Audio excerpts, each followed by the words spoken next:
views and opinions expressed do not necessarily represent those of Access Fort Wayne, the Allen County Public Library, or any other supporting group. Get involved with Access Fort Wayne and make your own television programming. Call 421-1250 to find out more. And God bless you.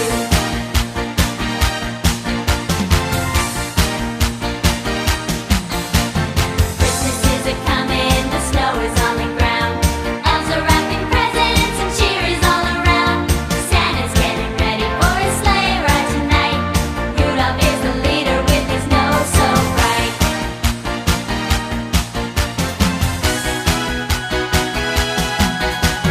Christmas is a-coming, let's decorate the tree. Hang up baby stocking, make sure there's one for me. Mama's in the kitchen baking gingerbread. Daddy's tasting frosting, his mouth's all green and red.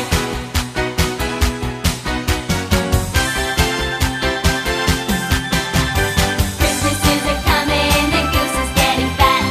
Won't you put a nickel in the old man's hat? If you haven't got a nickel, then a penny will do. If you haven't got a penny, then God bless you. If you haven't got a penny, then God bless you.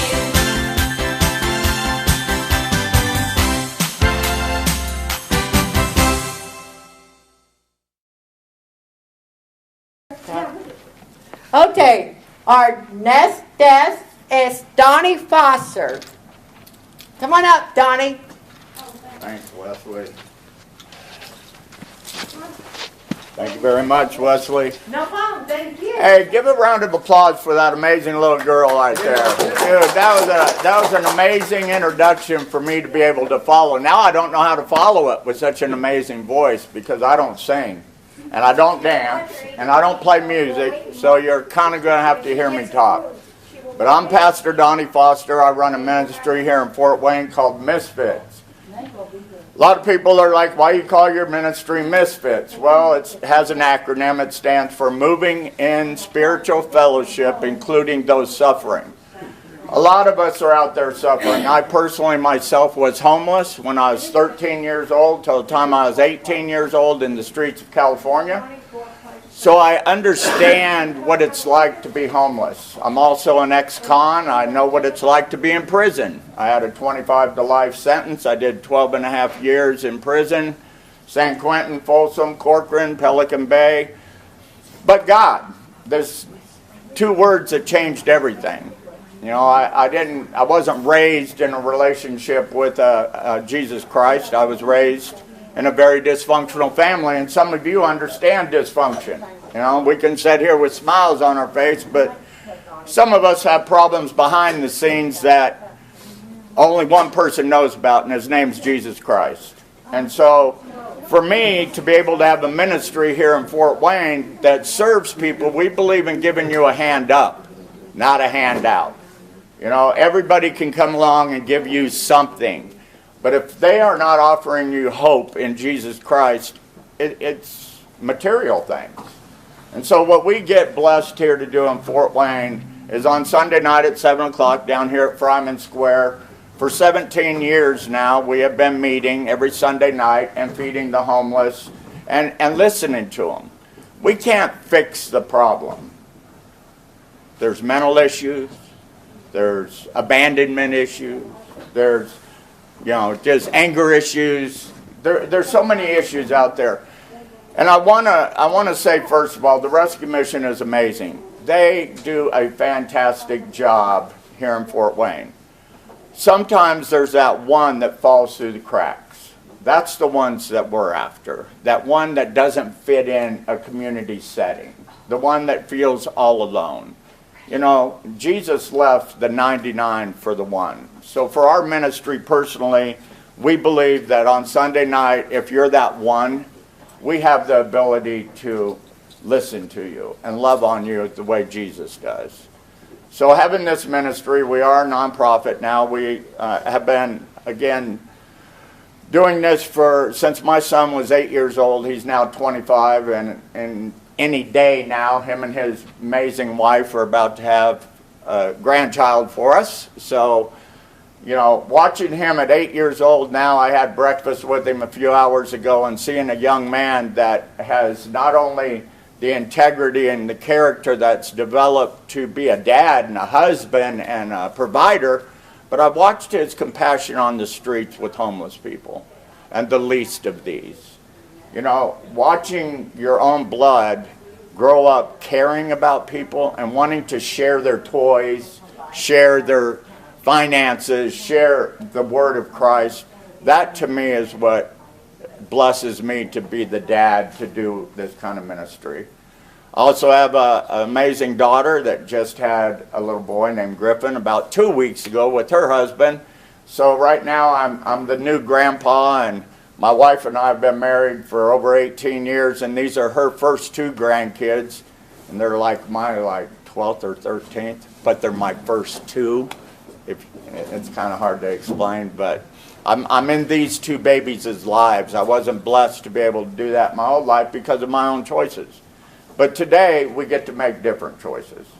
You know, and Wesley sent me a little messenger thing, asked me to speak. And I was, you know, thinking about, okay, my story is my story, but there's other things in life that are really more important than just my personal story. And that's people that have walked it through with you. Personally, I have an amazing wife. That wife has been with me for, like I said, married 18 years. But she went through the rough part of my addiction and the rough part of my anger and all that stuff early in life. And she stuck with me. And I want to say thank you to Jesus that she stuck with me. Because now we get the opportunity to share ministry together as a family and, you know, work through different things. And what our mess was is now a message to bring hope to other people. So now my wife and I minister together. I travel around the country with Bill Glass Prison Ministries, which means where my misery was in prisons as an inmate, I now go in as a speaker and try to encourage and give them hope.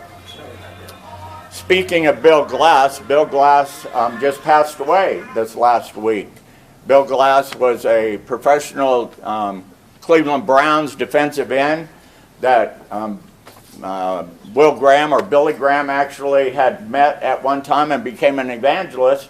And one of the evangelists had opened up prison fellowship ministries in prisons. And what's really crazy is when I was in my wayward days, I was in a prison in California, and that same ministry came in, and I'm standing up against the wall like, look at all these Jesus freaks, man. These guys don't have a clue. Fast forward 25 years later, I'm now one of those Jesus freaks on the yard looking at the same guys standing at the wall going, they ain't right. But why? Because Jesus changes us. And so we're able to go ahead and use what we did in our past to bring blessings to the future. So how do we do that? Every day I get up, dress up, and I show up doing the same thing, asking God to supply my needs according to his riches and glory today. What are we going to do to build relationships back in our families? My wife and I are doing that in our families. Where are you at? What are you going to do for Christmas that will make a difference to somebody next to you? Do you believe that Christmas is for one reason and one reason only, and his name's Jesus Christ? I personally do. The gift that we give now, the material things, we're not taking those to heaven. But the gift that we can have today is a gift of Jesus Christ as our eternal Lord and Savior. So I know I'm preach more than I do anything because that's what saved me.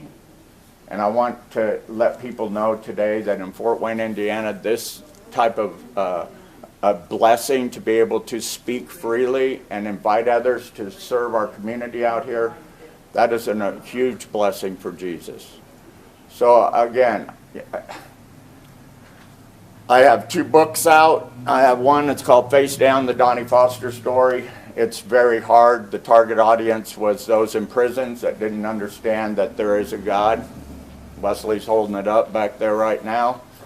And the other one's Face Down but God, 2 words that change everything. And so those books are available. The proceeds off the sales of those books goes right back into supporting our ministry here on the streets so that we could continue to do this. So, Wesley, I don't have a lot more to say, so if anybody has questions or anything I could answer or any of that stuff, please do. I think it's a good thing what you're doing. We've worked with the mission after we did programs up to mission, and since the COVID, we hadn't been back up to mission, but I really enjoyed going up there and ministered to some of those guys in the mission. Absolutely. Again, the mission is an amazing family.